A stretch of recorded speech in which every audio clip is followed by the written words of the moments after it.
In what may be the hottest year in history, scientists have recorded radical changes to the permafrost in Antarctica. The Pandora-virus, a so-called giant virus with the largest genome size ever recorded. The crabs also display increased aggression, even towards larger predators. A striking new weather anomaly has claimed many coastlines around the world. NASA is examining these clouds to figure out... We've detected large amounts of an organic composite. So far, the sample doesn't match any of the DNA records we've compared it with. We all saw it. Those creatures coming out of the sea on that oil rig. The president has declared a national emergency. It's obvious that what we're dealing with here is a biological weapon. As of today, we are at war. It's taking their minds. I saw them walk right into the sea. Thousands of people. Thousands. The mist is gone, but the city is dead. The roads are broken. You must join one of the havens. Do not attempt to survive on your own. My name is Randolph Symes. I am the last leader of the Phoenix Project.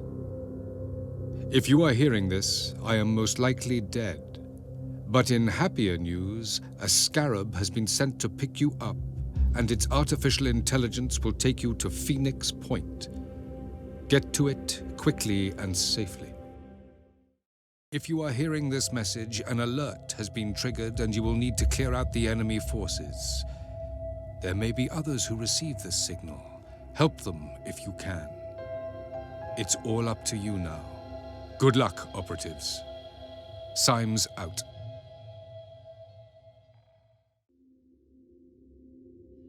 The Phoenix Project was founded on October 24th, 1945.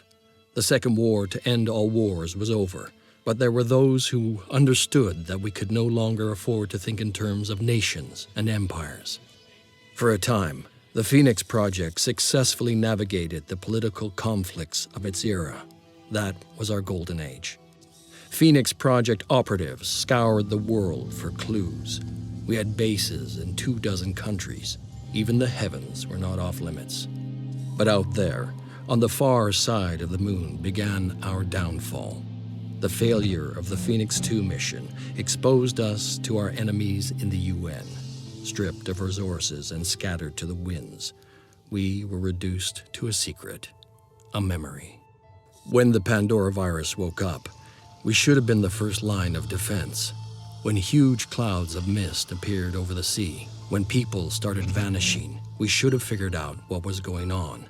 And when those people started coming back, changed, hostile, alien, we should have been ready to fight, but we failed. The ecosystem started to change, imperceptibly at first, then faster and faster. 3 factions arose. New Jericho, trying to restore order and purity. Sanhedrin, hoping to build a world without hierarchies. And the disciples of Anu, a new syncretic religion dedicated to adaptation and biological change. At war with the world and at odds with each other, these factions cannot find a way forward. Now the mist is returning and armies are rising from the sea. Without the Phoenix Project, humanity will fall. It's time to rise from the ashes. The disciples of Anu were a mystery. Where others saw devastation, they saw hope. Where others saw the end of the world, they saw a new beginning. Their leader called herself the Exalted, and she claimed to believe in humanity. She preached that the human soul was perfect, that the root of our problems was our insufficient evolution. The Pandoravirus was a threat, but it was also an opportunity to change ourselves, to become better humans, to mutate. We knew that humanity needed to adapt. There was no other way to survive. The disciples offered a solution, but what was their end game? There was something beyond their hierarchies and their rituals. The Exalted had a secret. Sanhedrin was built on a dream, a world without hierarchies, without leaders, where human beings could embrace the potential of technology without its destructive side effects. The radicals of the old world had been proven right. The status quo could not sustain itself. But what now? What was the next step? Some argued for coexistence with the Pandoran ecosystem, hoping for a peaceful solution. Others advocated putting humanity before nature and claiming the planet for themselves. Trusting in the safety of their havens, the people of Sanhedrin argued about the best way forward. But the Pandoravirus had little interest in their arguments, and its power was still growing.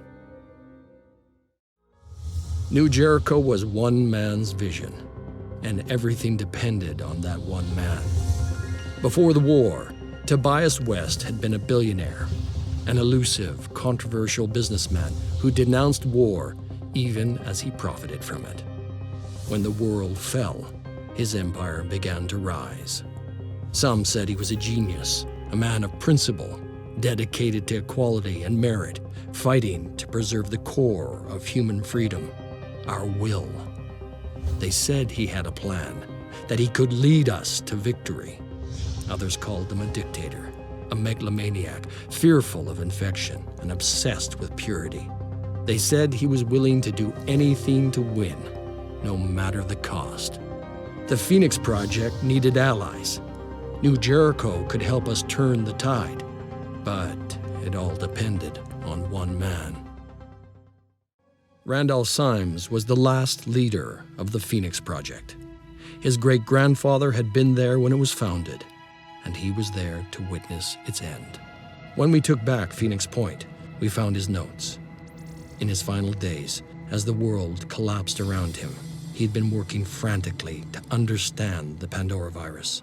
Somewhere in the complicated history of the project, in decades of missions and investigations, there had to be an answer. His notes were damaged, too many of the files corrupted. But perhaps, if we could retrace his steps, we could figure out where his journey had taken him and what the answers he had discovered would mean for us. As the world fell apart around us, it was difficult not to feel guilty. Some chose to be proactive and fight, but not me. I came here instead. My best weapon is my mind, and I need silence to put it to work. The history of the Phoenix Project is a complex tapestry. In Russia, Turkey, Britain, Spain, not one unbroken lineage, but a tangle of organizations, each passing the torch to the next with only one goal: to protect the human race. But protect it from what? Did they know about the Pandoravirus, and if so, how? The answers are out there. So much has been investigated and collected and analyzed, but it's all scattered, lost. I don't know if it's possible to track it all down, but I have to try. There's only one thing I'm sure of. I can't stay here anymore. In 2022, a group of researchers investigating an anthrax outbreak caused by melting permafrost in northern Siberia went missing. The Phoenix Project tried to find out what happened to them, but our resources were stretched too thin, and our allies in the Russian government were losing influence, so we let it go. All these years later, looking at these samples, I wonder, is this where it started? Is this the first outbreak? If we had done more, could we have stopped it? The genetic material I have recovered might hold the answers, but I'm not sure I want to know. In his essays, my great-grandfather recounts the story of the ill-fated Qinling-Bashan expedition of 1915 and the journal of Lei Meng, the leader of the mission, who found evidence of a forgotten proto-civilization deep below the ground. There is also mention of James Dawson, a British photographer who stole most of the precious samples recovered by the team. What became of Dawson has always been a mystery, but now I know the mundane truth. He died here in the mountains, forgotten and alone.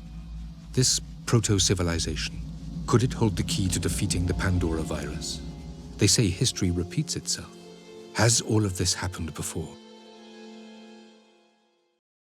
In the 1960s, the Phoenix Project clashed with an unknown intelligence outfit associated with the CIA. One of these clashes concerned the cultures stored in this lab, said to be responsible for a terrible plague somewhere in what was then called the Third World. At the time of his death, my great-grandfather was trying to force the CIA to at least share some samples, but they denied everything, even the existence of this lab. It looks like the research was abandoned in the late 1970s. I'm not sure why. The samples are degraded, but if my analysis is correct, this is the Pandoravirus.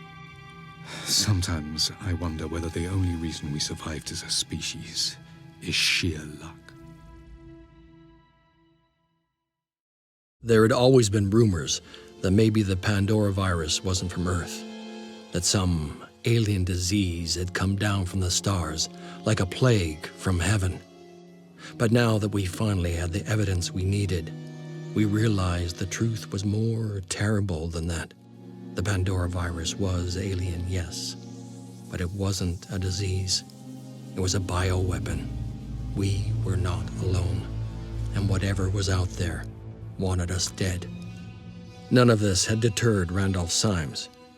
He continued his quest, hoping that whatever his great-grandfather had buried in Oglethorpe University's time vault held the answers he needed.